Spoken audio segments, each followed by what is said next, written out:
think too much, that kind of slows you down. So you really kind of just want to react and play fast. But I mean, it's definitely something to pay attention to rush lanes and not rushing past the depth of the quarterback. There's always things you have in the back of your mind. How was your assessment of how you guys did on that in the second game compared to the first? It was better. I mean, we still had some opportunities where we could have done a lot better, but we keep him in the pocket and things like that.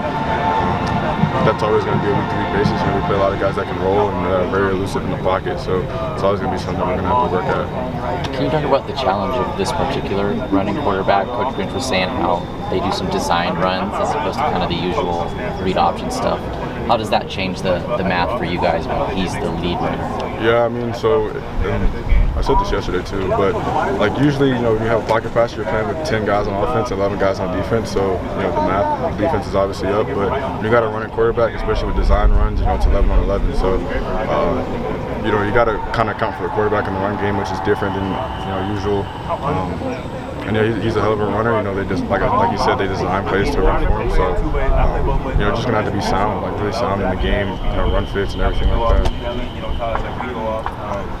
Coach Grinch has that strange shirt on, and we saw a bunch of kind of effort plays last Saturday. How do you feel this group is rating in that category so far?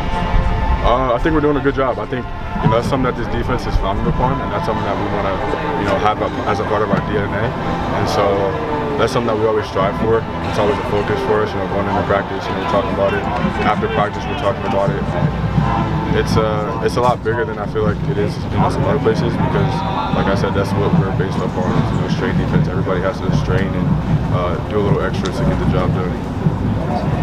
What have you seen from Tackett the first 2 weeks on the field? Of course, obviously not in the full game the other day, but what have you seen from him for the first 2 games? He's aggressive, obviously. That's why he missed a little time last game. But just his downhill, man. He plays with reckless abandon, and so you always want to see that from linebackers, and especially from young guys. He's not scared to put his nose in there. He's going to continue to improve, man. Did you or anyone else in the linebacker room talk to him about the hit after he got ejected?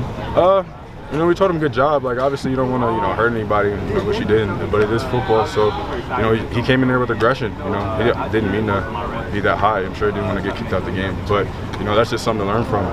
Come in same kind of aggression, same kind of intensity, just a little lower next time, and he'll make those corrections. What challenges does the Stanford tight end present this week? Yeah, he's elusive, man. He's a good tight end. This is somebody else we have to account for and keep our eyes on throughout the game. They find creative ways to give him the ball and things like that. So, we faced tight ends that are, really good before. Like last year, we've seen a couple of them. So, just gotta play football. You guys got your first takeaway. How does that kind of set the trend to, continue that in further games?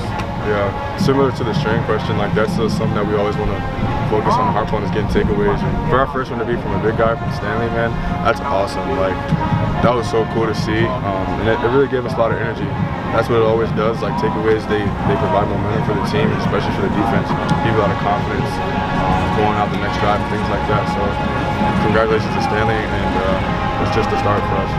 You guys have, through the first couple weeks, picked up a good amount of 3 and outs. Is there talk in the defensive room about how important it is to, get a stop on that first third down as opposed to getting a stop, later in the drive that takes off more time? You always want to get off the field. Our mentality stepping on the field is 3 and out takeaway. So, you want to get the ball back to the offense as fast as possible. As defense guys, you don't want to be on the field, long, because that means, they're moving the ball and you're not doing your job. So you always want to be, in a 3 and out kind of situation mindset. Sorry if you already asked this question. When Tackett Curtis got his ejection from the target, did you have any type of conversation with him to kind of let him know this is how it's going? Yeah, I gave him a pat on the head, told him good job for hustling, man. Like I said before, you always want to see that kind of aggression.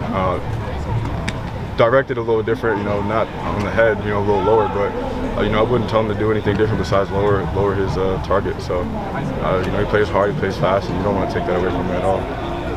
Great, thank you, Shane. Thank you.